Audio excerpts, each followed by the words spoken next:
La mayoría. Así que atentos con sus micrófonos, por favor. A ver. Vivian está. Vivian Alcázar.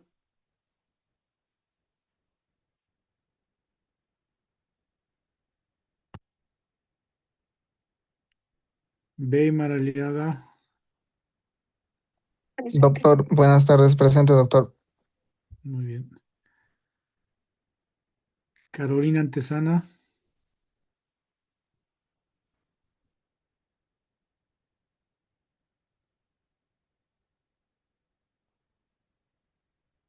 Jenny Antesana.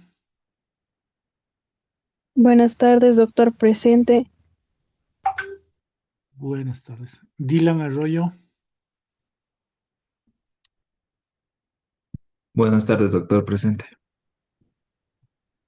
Camila Bolaños.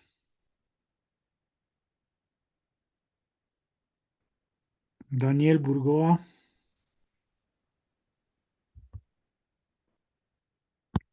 Renata Calderón. Presente, doctor. Valeria Calle. Presente, doctor. Buenas tardes. Buenas tardes. Lucas Castellón. Presente, doctor. Con. Presente, doctor. Mario Condori.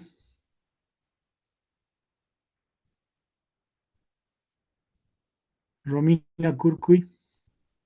Presente, doctor. Buenas tardes. Buenas tardes. Verónica Guino. Buenas tardes, presente, doctor. Buenas tardes. Aileen Esque.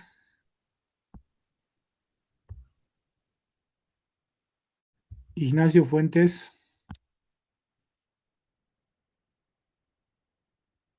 Fernanda Guevara. Viri Herrera.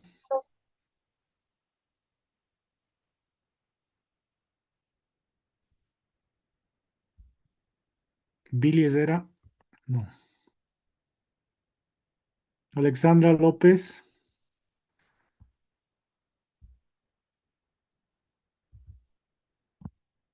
Camila Machaca. Valentina Mariaca. Vianet Mendoza. Presente, doctor. Buenas tardes. Buenas tardes. Mariana Moncada. Presente, doctor. Hola, Mariana. Valeria Navía. Presente, doctor. Karim Pérez. Presente, doctor. Buenas tardes. Buenas tardes. Camila Pineda. Buenas tardes, doctor. Presente. Buenas tardes. Elizabeth Pocoaca. Presente, doctor. Buenas tardes. Buenas tardes. Walter Poma. Presente, doctor. Buenas tardes. Patricia Poma. Presente, doctor. Buenas tardes. Santiago Pozo. Pero, doctor. Roberto Quinteros. Presente, doctor. Buenas tardes. Varinia Quispe. Presente, doctor. Micaela Rea. Buenas tardes, doc. Presente. Hola. Catalina Reyes. Presente, doctor. Muy bien. Sofía Rivera. Buenas tardes, doctor. Presente. ¿Cómo estás? Buenas tardes. Araceli Romero. Presente, doctor. Ian Salazar. Presente, doctor, y buenas tardes. ¿Qué tal, Ian? Rosa Sanginés. Presente, doctor. Ángela Torrico.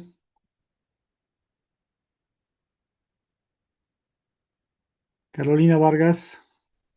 Presente, doctor. Buenas tardes. ¿Qué tal? Buenas tardes. Guido Vilela.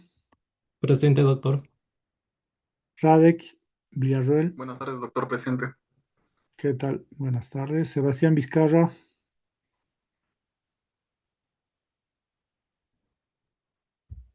y Roberto Zurita.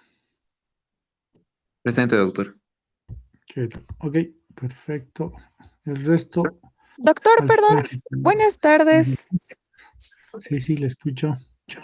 No pude contestarle en mi nombre. Mi internet falló. Soy Vivian Alcázar. Por favor, doctor. Ok, Vivian, no te preocupes. Dame un segundo. Doctor, buenas tardes. Sí, Doctor, tuve el mismo inconveniente que Vivian. Mi internet no daba y no pude responder cuando me llamó, pero estoy presente. Valentina Mariaca, por favor, doctor. claro que sí, Valentina. Gracias. Ok, Doctor, buenas tardes. ¿cómo estás? Tuve el mismo inconveniente. No podía en realidad prender mi micrófono. Soy Carolina Antesana. Por favor, doctor. Gracias. Claro que sí. Listo. Claro que sí. Jaciel, ya. Doctor, y entré un poquito después de que me llamó Ayelen Dale, Escalante. cómo no, Escalante. Ahí. Listo. Gracias. Doctor, Ok, disculpe, soy Fernanda Guevara. No sé si me toma en cuenta igual en la lista, dame un por favor. segundo. ¿Cuál es tu nombre completo? Fernanda Fernanda. Guevara. Ok, excelente. Creo que ya. Doctor, yo soy Ángela Torrico. Igual sí me puede tomar en cuenta, por favor. Claro que sí, Ángela. Ok, ya está. Muy bien. Perdón, igual si me podría tomar en cuenta, me iba a disculpar, tenía unos problemas con conexión y no podía preencender mi Claro que micrófono. sí. ¿Cómo te llamas? López Alexandra, doctor. Bien, Alexandra. Ya está. Muchas gracias, doctor. Ok, arrancamos entonces, ¿sí?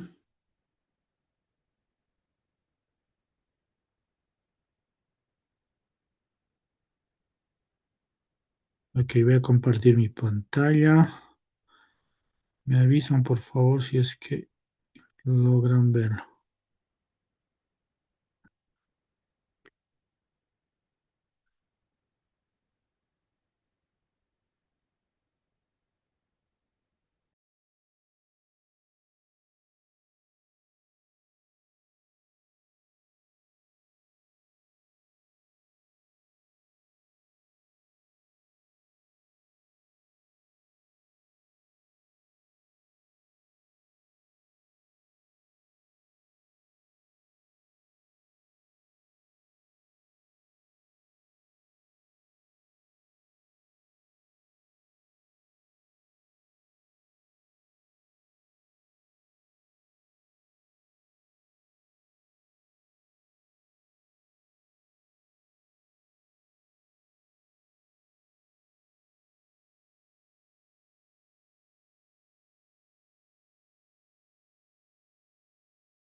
Hola, sí, vamos a compartir ahora, ¿sí?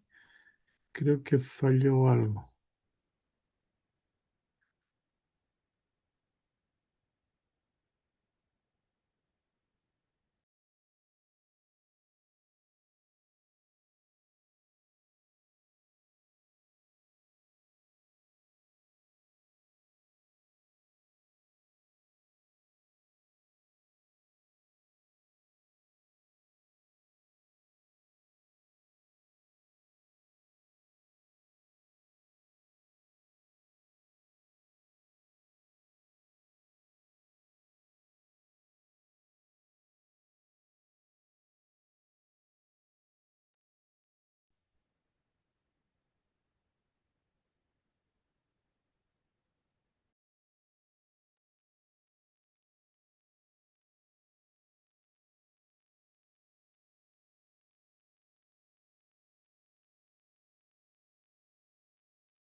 ¿Se ve la pantalla? Sí, Sí, se ve, doctor. doctor, se lo Sí, escucha. doctor. Ok, se escucha bien también ahora sí. Ok, Sí, doctor. bueno, comenzamos.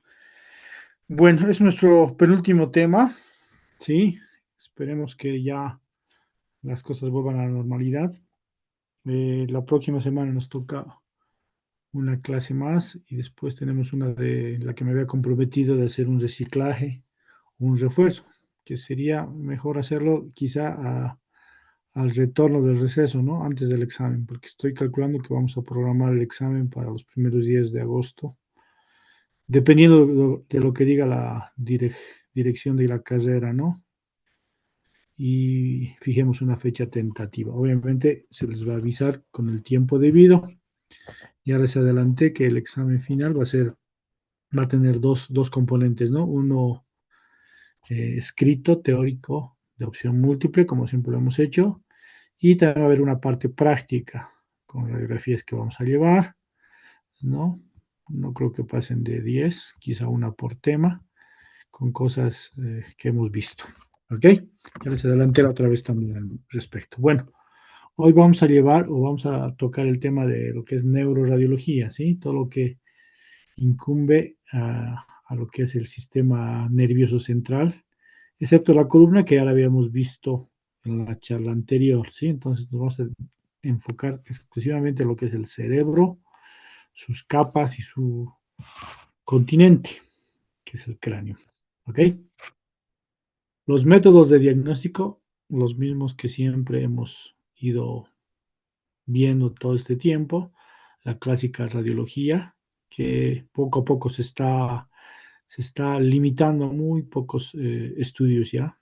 Hoy en día tenemos estudios o métodos muchísimo más amplios en cuanto a detalle y calidad de imagen como la tomografía y la resonancia magnética. Entonces está siendo desplazado casi a la mínima expresión la radiología solamente para ver ciertos tipos o ciertos aspectos, como las fracturas, por ejemplo, o las alteraciones de la densidad ósea.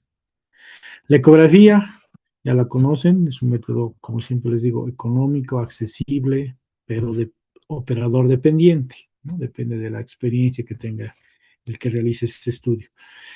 En el sistema neurológico o en el sistema nervioso, como ustedes saben, está completamente envuelto por tejido óseo, entonces es muy complicado poder evaluarlo, excepto en la edad pediátrica.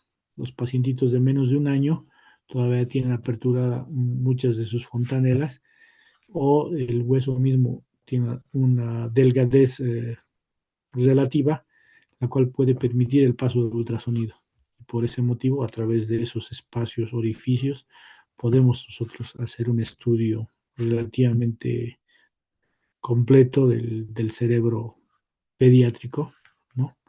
Y es un método accesible, ¿sí? No requiere sedación como los otros dos, por ejemplo, o requieren tenerlo al niño por mucho tiempo de amarrado, ¿no? O quizás sedado como suele ser en la resonancia magnética.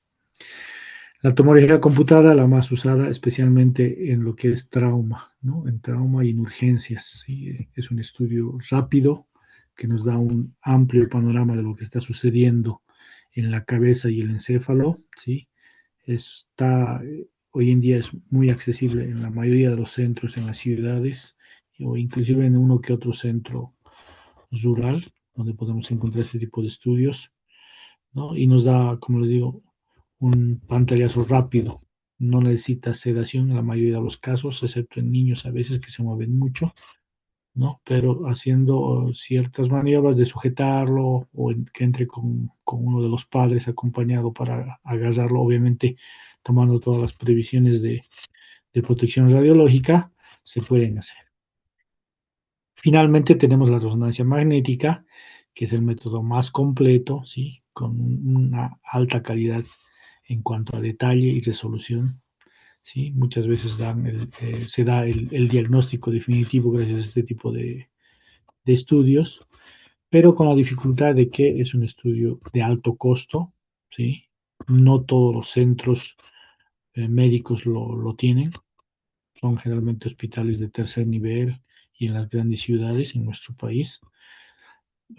Muchas veces en pacientes de menos de 8 o 10 años es necesario recurrir a la sedación, ¿sí? Con la ayuda del anestesiólogo, para que pueda el pacientito quedarse, ¿no?, quieto y evitar que se mueva o que se asuste por el fenómeno de túnel que tenemos ahí en este tipo de estudios, ¿no?, y que da en muchos casos claustrofobia, también en pacientes mayores. Bueno, empecemos por la radiología entonces rápidamente. Vamos a ver indicaciones. Generalmente son traumatismos cráneoencefálicos, ¿sí?, de un nivel medio a bajo, ¿sí? Las proyecciones básicas, la de frente y la lateral, las más comunes, pero también tenemos otras especiales que, como les dije, poco a poco están siendo ya desplazadas gracias al estudio de la tomografía, que nos da un panorama completo de la anatomía del encéfalo. Entonces ahí tenemos algunos ejemplos de estudios que se pueden realizar con la radiología. Aquí esta es una proyección radiológica, ¿sí?, antero-posterior de la cabeza, en la cual se puede ver cómo el paciente se lo puede acomodar, ¿sí? De eso se encarga nuestro amigo el técnico radiólogo, ¿sí? Utiliza referencias de alineación como estas, por ejemplo, ¿sí?, la órbita meatal, que es una de las referencias principales, y este es el resultado, ¿no?, la radiografía de frente. Lo mismo pasa en las radiografías laterales, donde acomodamos al paciente, ¿sí?, ya sea de pie o recostado también, y usamos este tipo de referencias para obtener este tipo de resultados.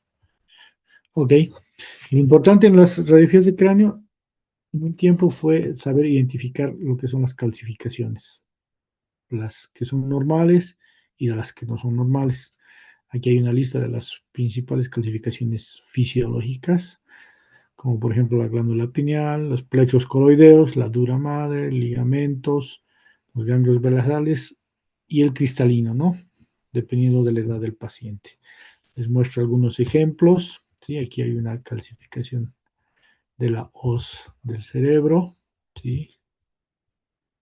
Calcificación de la glándula pineal también, ¿sí?, que son calcificaciones normales que se pueden encontrar en una radiografía de cráneo, igual que de los plexos coroideos en esta radiografía occipital, que también se ve en esta tomografía. Miren, ahí se ven estos puntitos blancos, son calcificaciones de los plexos coroideos dentro de los ventrículos. Calcificaciones del tentorio igual, ¿sí? Aquí está. En gente ya de edad mayor, ¿sí? Se puede ver este tipo de calcificaciones que son fisiológicas. Sí, los ligamentos clinoideos igual, ¿sí?, cerca de la cilia turca, se pueden llegar a calcificar de manera normal. Entonces son hallazgos que es necesario conocer para evitar confundirlos con lesiones patológicas. Dentro de las calcificaciones patológicas pueden calcificar ejemplos como los hematomas, los abscesos, los granulomas, las malformaciones arteriovenosas, ¿sí?, tumores, ya sea primarios o secundarios también. Les muestro unos ejemplos de calcificaciones patológicas. Un hematoma crónico, ¿sí?, se ve en la radiografía como una calcificación por dentro de la calota craneana, que se ve mucho mejor en este estudio de tomografía. Miren, es un corte de tomografía, en la cual se puede ver la calcificación, ¿sí?, de un hematoma crónico ya de este paciente. Entonces la densidad se ve alta, ¿no?, igual que la calota, ¿sí?, la densidad cálcica por dentro de la calota craneal. Entonces estamos hablando de calcificaciones ya patológicas, ¿sí? En este caso, un ejemplo de una calcificación patológica igual, de un tumor maligno de la línea media, el cráneo faringioma también puede llegar a calcificar en una determinada etapa de su evolución. Entonces se ve en una radiografía lateral, como es este lado, aquí por encima de la silla turca, y en esta tomografía igual, ¿sí? Ok, otros tumores que pueden llegar a clasificar, por ejemplo, aquí un cordoma, igual, un tumor de la línea media, en la base del cerebro. O también pueden darse calcificaciones dentro de los ventrículos, como aquí, una calcificación en el tercer ventrículo que está causando, que está ocluyendo el paso del líquido cefalorraquídeo y por ende produce aumento del líquido cefalorraquídeo, a lo que llamamos hidrocefalia. Sí, vamos a hablar sobre eso. Bueno, respecto a las patologías en general, vamos a seguir este orden, como siempre. Comenzamos con las congénitas, dentro de ellas la hidrocefalia, que es importante. Vamos a hablar un poco sobre patología de tipo vascular, los accidentes cerebrovasculares y las hemorragias, trauma, neuroinfección y terminamos con tumores. Ok, dentro de la patología congénita se pueden dar por una falta de cierre neural, que es una de las más comunes. Y aquí les muestro un ejemplo, ¿no?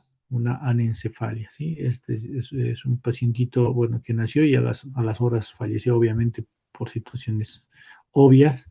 No ha habido un desarrollo claro del encéfalo y por ende tampoco de la calota craneal, ¿sí? Se puede distinguir en esta radiografía, miren un poco del macizo facial, las órbitas, ¿no? Pero lo que es la calota por encima de la frente no se ha desarrollado. Sí, este paciente falleció a las horas de haber nacido, una anencefalia. No se pudo hacer diagnóstico prenatal porque esta paciente no acudió a sus controles obstétricos respectivos, ¿no? Prenatales. Entonces fue un hallazgo durante el proceso de parto. Ok, otro tipo de patología congénita igual es la falta del desarrollo del encéfalo, como podemos ver aquí, ¿sí? Miren, solamente se ve un poco de tejido cerebral en la parte anterior frontal y el resto está completamente ocupado por líquido en esta tomografía, ¿sí? Líquido cefalorraquídeo, ¿sí? Una holoprosencefalia, ¿ok? Igual una patología congénita.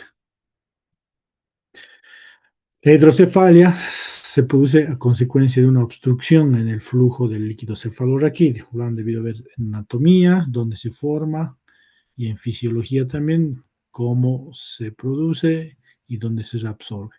Si existe una obstrucción en cualquier segmento de su trayecto, ¿sí? Ya sea en los ventrículos laterales, en el tercer ventrículo, agujero de Monroe, ¿no? Se puede producir una obstrucción a la circulación normal, cosa que va a hacer que el líquido aumente a nivel de las cavidades ventriculares, produciendo a la larga un aumento del tamaño del encéfalo, como es de este pacientito, ¿sí? Esta es una hidrocefalia vista en radiología, ¿no? Se ve un cráneo significativamente aumentado de tamaño, ¿sí? Respecto a lo que es el tamaño de la cara. Entonces, una vez hecho el diagnóstico, requieren un tratamiento ya quirúrgico para hacer una derivación ventrículo-peritoneal generalmente. Ok, el ultrasonido, vamos a hablar un poco del ultrasonido. Ya les había comentado, la etapa ideal para hacer estos estudios es desde el nacimiento hasta el año de vida. Entonces usamos ventanas, como hablamos en fotografía, para poder observar el encéfalo. La más común es esta, ¿sí?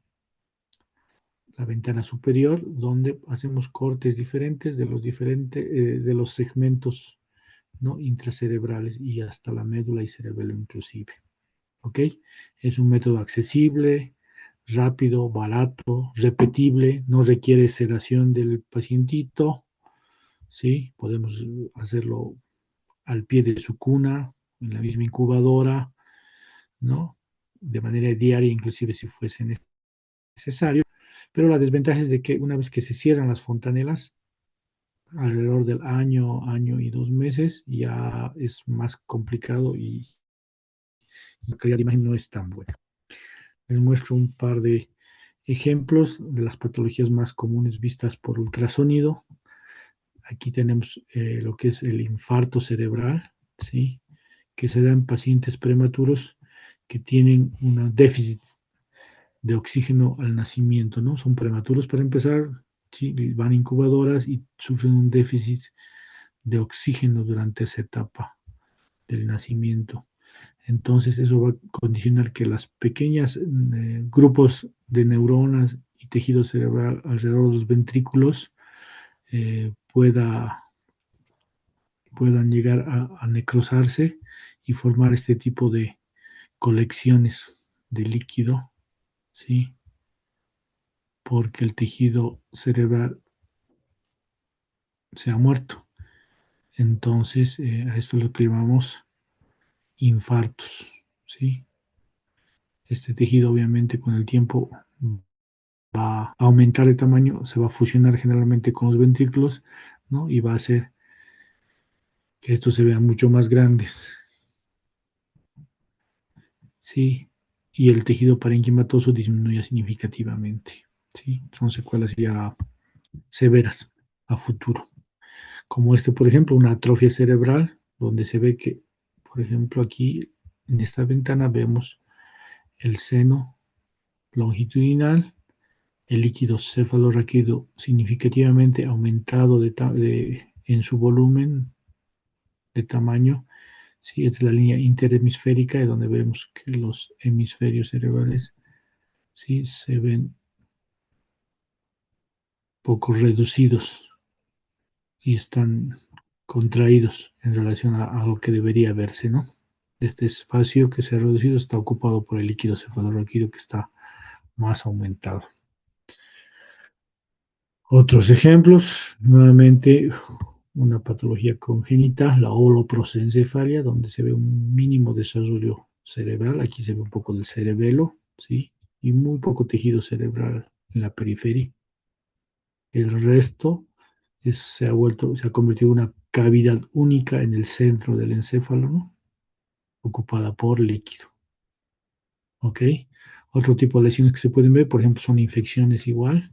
¿Sí? Es un corte igual sagital, ¿sí? Donde se puede ver la línea media, ¿sí?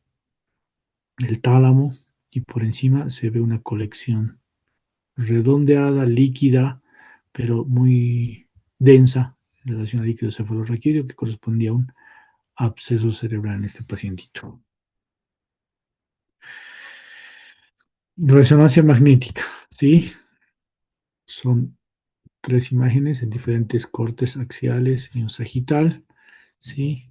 Potenciada en T2. En el T2 hemos dicho que el líquido brilla. Entonces, este es un ejemplo de una hidrocefalia, ¿sí? Los ventrículos están significativamente aumentados de tamaño, ¿sí? Tanto los cuernos anteriores como los posteriores están marcadamente aumentados de tamaño. ¿Por qué? Porque han ocupado ese espacio en detrimento del parénquima cerebral, ¿sí? O porque existe una obstrucción en algún segmento de los conductos que llevan el líquido cefalorraquídeo. Entonces, la consecuencia final va a ser la hidrocefalia. Es un corte sagital donde igual se puede ver un aumento significativo del tercer ventrículo, ¿sí? Y aquí la parte más superior igual de los ventrículos laterales en sus cuernos posteriores. Pasemos a hablar un poco de lo que es el traumatismo o los traumatismos, ¿sí? Es una de las causas más frecuentes por las cuales los pacientes acuden a los servicios de urgencias. Entonces, les he traído este cuadrito que espero lo pueden memorizar o sacar una captura, porque les va a servir en el futuro para poder identificar estos 2 tipos de hematomas que se suelen dar comúnmente, ¿sí? Cuando el paciente recibe un trauma a nivel cerebral, entonces se van a formar en estos espacios que son virtuales, la sangre se va a poder acumular. Uno de estos es el hematoma epidural, ¿sí? Que, bueno, le dan esta forma similar a la de un limón o una pelota de fútbol americano también. ¿Sí? ¿Qué características tienen los hematomas? Como tienen sangre y la sangre tiene hierro, se ven densos, ¿sí? Se ven blancos, brillan. Pero esto cambia con el tiempo, ojo. En una etapa inicial, en los primeros días, Hasta la primera semana se ven así de blancos. Pero obviamente como la sangre se va degenerando, esto va cambiando y la densidad se va borrando. Entonces inclusive pueden pasar desapercibidos en algún momento, si es que pasa mucho tiempo después de la lesión. Ok, diferencias. El epidural, como dice su nombre, se encuentra, ¿sí?, entre la dura, ¿no?, y la calota craneal. ¿Ok? Entonces tiene esta forma, convexa o biconvexa. Generalmente está limitada siempre por las cisuras que tiene el cráneo, ¿sí? Porque son los lugares donde se une más fuertemente la dura madre hacia el hueso. Entonces esos espacios no pueden ser abiertos. Entonces se suelen circunscribir a ese espacio, a esa localización. Bueno, ambos son peligrosos, ¿sí? Pueden producir, especialmente los epidurales, efecto de masa, comprimir el tejido cerebral, inclusive herniarlo, causando la muerte del paciente. Por el otro lado, los hematomas subdurales, ¿sí?, que se presentan igual por debajo de la dura madre, estos pueden tener esta forma, la forma de semiluna, o como dice aquí el ejemplito, la forma de un plátano. Igual, la densidad es la misma que habíamos observado, que habíamos comentado, ¿sí?, con la diferencia de que estos pueden sobrepasar las cisuras o las uniones de los huesos. No se hace ningún problema. Inclusive pueden rodear completamente el cerebro, no se limita y tienen esta forma. Son igual peligrosos, ¿sí?, porque igual a la larga pueden producir, debido a que la sangre es muy tóxica, produce la fibrina que tiene, puede producir adherencias, obstrucción al paso del líquido cefalorraquídeo, ¿sí?, y producir hidrocefalia también a la larga. ¿Ok? Otros ejemplos, ¿sí? El hematoma epidural, miren la densidad alta, ¿sí?, de la sangre, forma biconvexa, ¿sí?, limitada generalmente a un hueso, ¿no? Por otro lado, el hematoma subdural, miren, tiene forma de semiluna, ¿no? ¿Sí? No respeta, ¿sí?, las uniones entre los huesos, como aquí el frontal y el parietal, sigue avanzando, inclusive puede llegar aquí a la línea media, miren. El espacio interhemisférico igual está ocupado por la sangre. Entonces, diferencias importantes en estos dos casos. En los casos de tomografía, sí podemos nosotros ver claramente el continente, que es la parte externa, y el contenido, que es el cerebro. Entonces, cuando evaluamos el continente, podemos evaluar o podemos observar fracturas, como se dan aquí, ¿no? Sí, en la calota craneal. Sí, fracturas occipito-parietales, como en este caso. ¿Sí? Les había hablado de la degradación de la sangre, ¿no? Miren, con el tiempo y con el decúbito también la sangre suele decantar, ¿no? Y con el paso del tiempo la sangre suele oscurecerse en tomografía, ¿sí? Se hace más líquida debido a la degradación de las proteínas de la sangre. Entonces, el mismo ejemplo, un hematoma subdural, esta es una tomografía, ¿sí?, donde se puede ver que se está haciendo o se está produciendo un efecto de masa, ¿no? Miren, el ventrículo izquierdo se ve de forma normal, pero el ventrículo derecho está colapsado. No se lo ve. ¿Por qué? Porque este efecto, esta lesión, esta masa, este hematoma está causando una presión y un desplazamiento del tejido cerebral. ¿Sí? Esto puede causar convulsiones, ¿no? O inclusive una herniación del cerebro con un paro cardíaco. Mismo caso, pero esta vez visto en resonancia magnética, potenciado en T1. En T1 el líquido se ve negro, ¿sí? Entonces, pero la sangre se ve igual brillante, igual en una etapa inicial, ¿sí? Un hematoma subdural, ¿sí?, que está causando igual por su volumen un efecto de masa, ¿sí?, desplazamiento del cerebro hacia el lado contralateral, colapso del ventrículo del mismo lado, ¿no? Pérdida de la forma y anatomía, ¿sí? De los pliegues encefálicos, como se ve en el otro. ¿Ok? Igual, a ambos requieren un tratamiento quirúrgico, ¿sí? La sangre es muy irritativa para el encéfalo y a la larga puede producir igual focos de epilepsia si no son tratados adecuadamente. Bueno, hablando de patología vascular, vamos a tocar estos tres ejemplos. Son los más comunes, los accidentes cerebrovasculares. Sí, una de las causas, igual, una de las tres causas más importantes de ingreso de pacientes a urgencias por una causa neurológica, ¿no? Los aneurismas también son importantes, se dan en cualquier etapa de la vida, tanto en pacientes jóvenes como en mayores.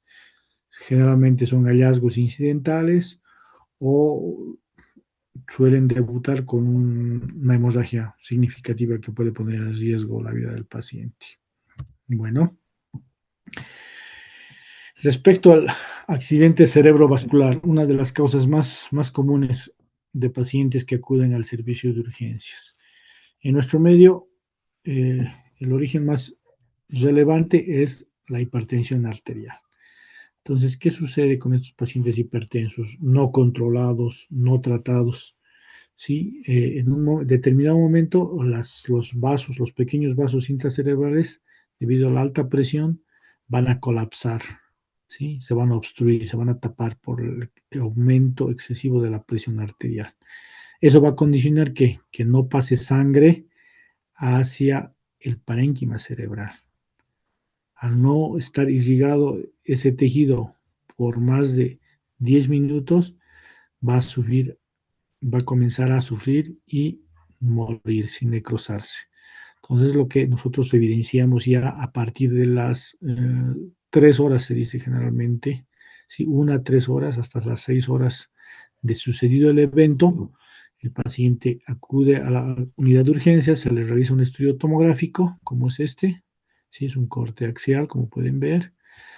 Lo que vemos es que esa zona que está deprivada de flujo sanguíneo se va a comenzar a hacer más oscura, ¿sí? Se hace más oscura, ¿por qué? Porque la sangre no pasa a este segmento. Entonces es un hallazgo de un ABC, un accidente cerebrovascular de tipo isquémico, ¿sí? Entonces es un signo muy claro, un oscurecimiento del parénquima cerebral con una pérdida de las circunvoluciones normales que suelen tener el cerebro, es otro signo. Y otro signo clásico es el aumento de la densidad de la arteria cerebral. Miren, aquí se ve la arteria cerebral anterior y media, que se ve más densa. ¿Sí? Es un signo clásico, que no se ve lamentablemente en la totalidad de los casos, pero bueno, he puesto este ejemplo porque muestran los datos clínicos descritos como clásicos en la radiología, en los libros de radiología. Entonces, esos son los hallazgos que vemos ya en las primeras etapas de este tipo de pacientes, ¿no? Estos pacientes, si acuden y son tratados de manera pronta en una unidad especializada antes de las 6 horas del evento, pueden ser tratados con medicamentos anticoagulantes o trombolíticos para que las secuelas no sean significativas, ¿sí? Y no exista un déficit motor o sensitivo significativo del paciente. Entonces, hoy en día, con la incursión de nuevos medicamentos trombolíticos en nuestro medio, haciendo un diagnóstico en primera instancia clínico, ¿sí? Inicial y apoyados por un estudio radiológico como una tomografía de manera pronta, entonces ustedes ya pueden iniciar inmediatamente el tratamiento, ¿no? Y limitar significativamente las secuelas que pueda tener este tipo de pacientes. Este es el otro tipo de accidente que puede ocurrir. Este es el accidente cerebrovascular hemorrágico, ¿sí? Entonces, en este caso, el aumento de la presión puede hacer que los vasos más bien se rompan y estallen, ¿sí? Entonces esos pequeños vasitos se van a romper y lo que va a pasar es que va a haber un paso de sangre hacia el parénquima cerebral, como se puede ver aquí. Miren, la densidad de la sangre se ve más densa, ¿sí? Más blanca, dentro del mismo parénquima cerebral, ¿sí? O puede suceder que esta sangre igual pueda pasar al ventrículo, al interior de los ventrículos cerebrales, como se da en este caso. El ventrículo derecho está ocupado por una imagen densa, ¿sí? Que es sangre comparado con el lado contrario, miren, donde se ve oscuro porque tiene líquido cefalorraquídeo. Entonces, es importante hacer esta diferenciación entre un accidente cerebrovascular isquémico, como este, donde no hay hemorragia, versus el hemorrágico, donde sí hay paso de sangre. ¿Por qué? Porque el tratamiento cambia completamente. En este caso, tenemos que dar anticoagulantes o trombolíticos, pero en este caso no. Si le damos trombolíticos, el paciente va a sangrar muchísimo más y podemos empeorar el cuadro. Entonces, es importante hacer esa diferencia y obviamente el método que tenemos a mano es la tomografía, ¿ok? Entonces, acuérdense de eso. El tratamiento acá es diferente, obviamente es un tratamiento de soporte, de sostén, bajar la presión de manera progresiva, no brusca, ¿no? Internar al paciente quizá en una unidad de cuidados intensivos, ¿sí? En este otro caso, afortunadamente podemos dar trombolíticos y evitamos de manera significativa las secuelas a futuro que pueda tener este paciente. ¿Ok?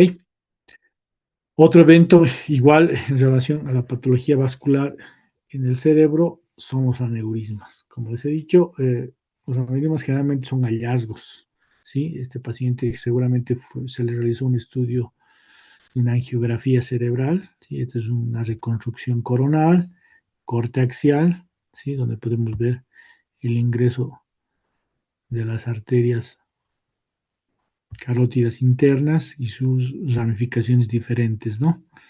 Formación inclusive del polígono de Willis aquí, aunque de manera incompleta, ¿ok? Entonces en este caso se vio que una de estas ramas, ¿sí?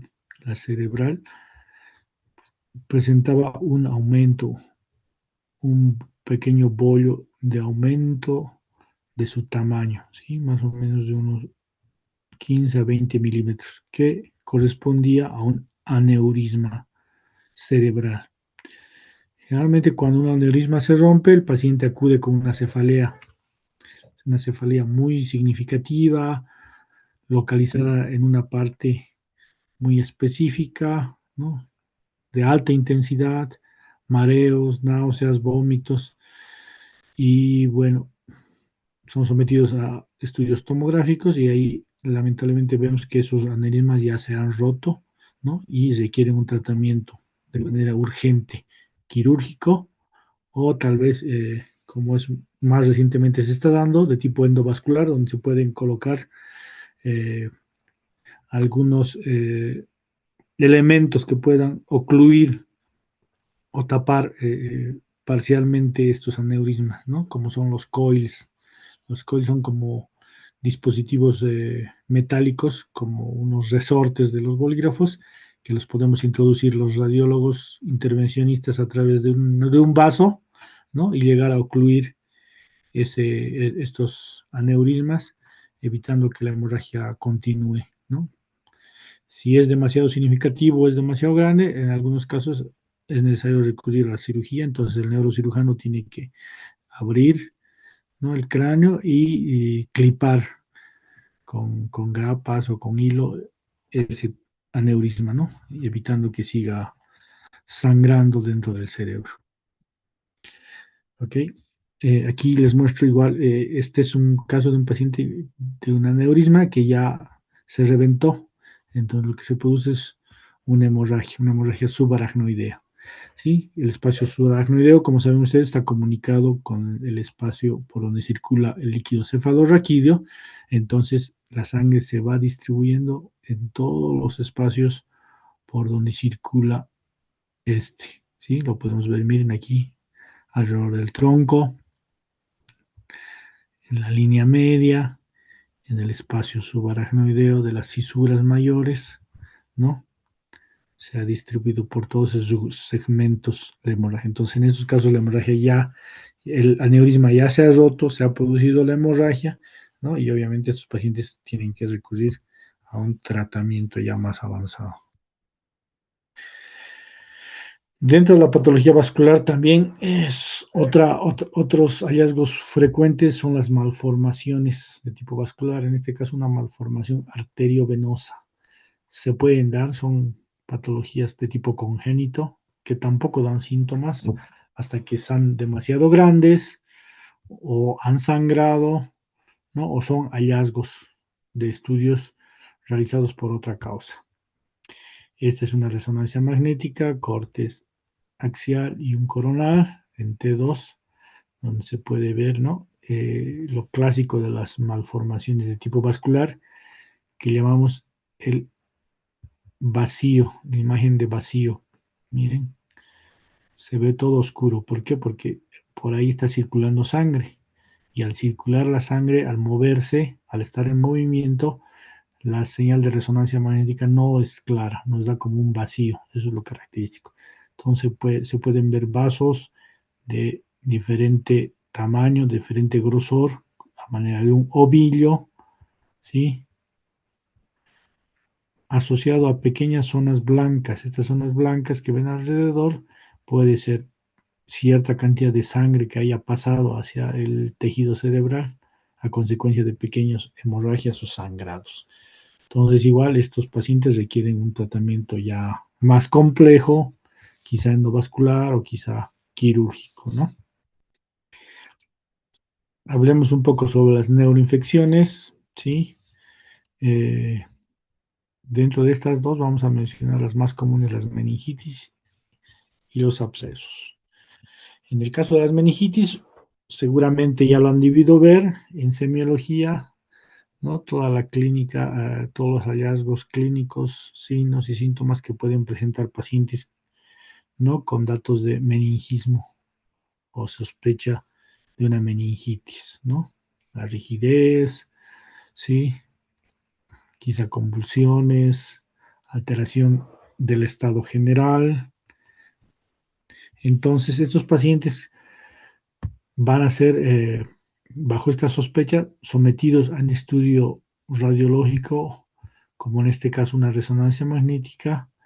Vamos a hacerle un estudio sin contraste y uno con contraste. Entonces, en el estudio con contraste, lo característico de las meningitis va a ser que al inyectar contraste, todo lo que son las coberturas meningias cerebrales van a brillar de manera intensa, como se pueden ver aquí. Miren, se ven blancas, ¿sí? Brillantes. ¿Por qué? Porque están realzando las coberturas del encéfalo, porque ahí es donde se está produciendo un fenómeno inflamatorio. ¿Sí? En el estudio simple no se ve ningún cambio significativo, por lo menos en este caso, ¿no? Y no es común. Entonces, la meningitis, la infección se encuentra limitada a las meninges. Entonces, estas son las que podemos ver que realzan significativamente con el uso de contraste. Eso es lo característico. Por otro lado, cuando la infección, debido a diferentes patógenos, ¿sí? Como hongos, parásitos, bacterias, se localiza en el parénquima cerebral, lo que podemos ver es la imagen de colecciones, ¿no? Colecciones que son los abscesos en las diferentes secuencias que podemos evaluar en resonancia magnética. Como en este caso es un estudio de T1 contrastado, donde se ve que el absceso, que la colección realza, brilla, pero no en el centro, sino en el contorno. Eso es lo característico de los abscesos. Brillan, ¿sí? O captan alrededor, porque es la zona de mayor inflamación. No en el centro, como suele suceder en los tumores. Los tumores suelen realzar en el centro, es una característica, digamos. Aquí vemos el edema, ¿sí? Es la lesión, y alrededor siempre se produce un fenómeno inflamatorio, muy significativo en los abscesos, casi igual que en los tumores. Entonces se produce un edema del tejido cerebral, ¿sí? De la sustancia blanca, como podemos ver aquí, respecto al lado derecho, que es normal. Estas son secuencias ya más avanzadas de difusión y de difusión en resonancia magnética, donde se puede ver igual, ¿no? Una restricción del movimiento del agua, característico del edema en este tipo de lesiones. ¿Ok? Otro caso, igual resonancia magnética, esta vez un absceso cerebeloso. Estudio simple, estudio contrastado. En el estudio simple, ¿qué vemos? A nivel de uno de los hemisferios cerebelosos, una colección ovoidea, ¿sí? Hipointensa, ¿no? Más líquida que el parénquima cerebral, ¿sí? Relativamente bien circunscrita, de límites bien definidos. A ese paciente le ponemos contraste y vemos que el contraste, miren cómo brilla, cómo capta solamente alrededor, en la zona inflamatoria de la lesión, característico de los abscesos. Obviamente esto va a ir de la mano de la clínica, ¿no? Ustedes van a tener seguramente un paciente, sí, que ha acudido a ustedes quizá por convulsiones, fiebre alta, demasiado alta, quizá una punción de líquido cefalorraquídeo con un patrón de tipo infeccioso inflamatorio. Entonces, en los hallazgos de imagen van a poder correlacionar con los hallazgos que estamos describiendo. Finalmente vamos a hablar un poco de los tumores.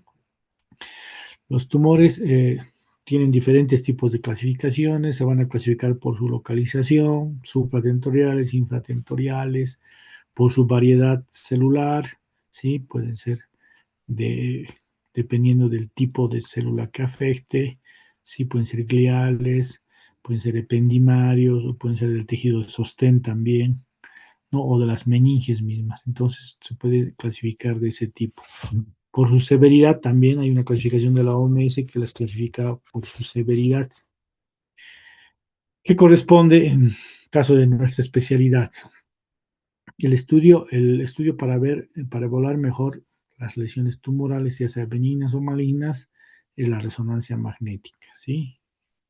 Nos va a dar un amplio conocimiento de la anatomía, la localización, inclusive la planeación del tratamiento quirúrgico, ¿no? De este tipo de lesiones. Entonces aquí podemos ver una imagen de resonancia magnética, tanto en T1 y en T2. En T1 el líquido se ve oscuro, en T2 blanco, ¿sí? El edema, miren, estos tumores, estas lesiones suelen tener un gran compromiso inflamatorio también. Entonces hay un edema significativo, un efecto de masa, miren cómo el cerebro está atravesando la mitad contralateral y está desplazando al otro lado el ventrículo, ¿sí? Lo está colapsando. Se trataba de un astrocitoma de este caso, de un paciente. Otro ejemplo, sí, igual resonancia magnética, sí, una lesión esta vez en la línea media. Se trataba de un glioblastoma multiforme, igual, una lesión, sí, de límites no precisos, con gran edema, sí, en el tejido de la sustancia blanca, ¿no? Que causaba seguramente igual cierto fenómeno de compresión a nivel del tercer ventrículo y por algo producía igual aumento del tamaño de los ventrículos o los cuernos posteriores, ¿no? Se asociaba a hidrocefalia. Otro ejemplo es un astrocitoma pilocítico juvenil, igual, una masa, ¿sí? Asociada a un fenómeno de edema también. Sí, esta vez en la porción supratentorial cerca de la línea media. Otro ejemplo, esta vez un tumor infratentorial, ¿sí? Un meduloblastoma, ¿sí? Localizada aquí a nivel del tallo y el cerebelo. Miren, una lesión irregular, ¿sí? Componente heterogéneo, ¿no?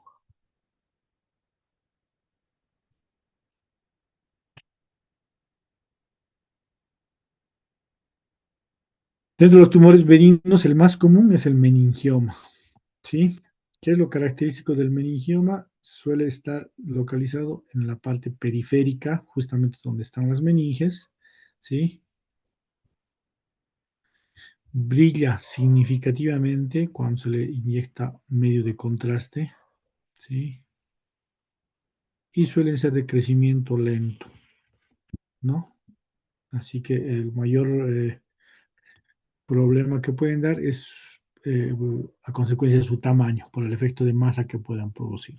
Son tumores benignos, son muy frecuentes, afortunadamente pueden ser extirpados de manera casi completa por cirugía sin mayor complicación o riesgo para el paciente. El glioblastoma multiforme, igual, un tumor mm, generalmente presente en la edad juvenil o en personas mayores también se puede dar. Sí, son estudios de corte axial y aquí un corona del paciente donde se puede ver cierto compromiso igual de la parte del ventrículo izquierdo, ¿no? Una masa, ¿sí? Que a la inyección de contraste brilla significativamente, relativamente irregular. ¿Sí? Esta vez no se ve mucho tejido inflamatorio alrededor, afortunadamente. También se pueden producir tumores a partir del tejido ependimario en los ventrículos, como podemos ver aquí, ¿sí? Y que está causando, obviamente, hidrocefalia por aumento en la producción de líquido cefalorraquídeo. Miren cómo están marcadamente crecidos estos ventrículos laterales, inclusive el tercer ventrículo. Cuando este fenómeno se da, inclusive cierta cantidad de líquido puede pasar a la sustancia blanca periventricular. Se manifiesta como, como estas zonas de inflamación o de infiltración de líquido hacia el parénquima cerebral. ¿Ok? Entonces, este era el ependimoma. Otro ejemplo de astrocitoma pilocítico también. Sí, igual, un tumor altamente captante de contraste, ¿sí? Localizado igual en la región frontoparietal. Muy bien, creo que con eso hemos terminado.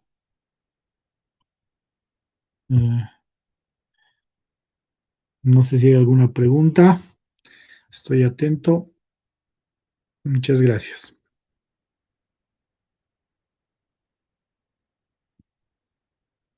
Gracias, doctor.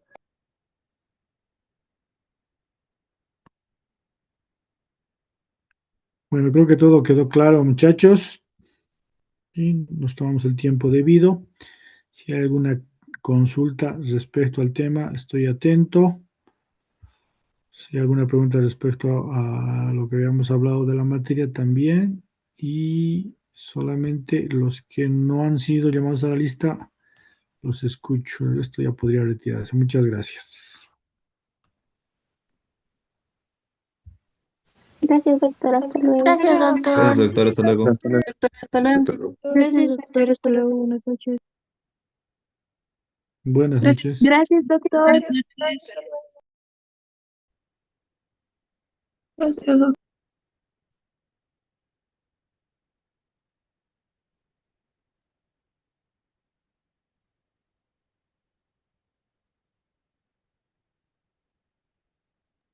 Hasta luego, doctor. Adiós. Hasta luego, doctor. Gracias. Adiós. Gracias a ustedes.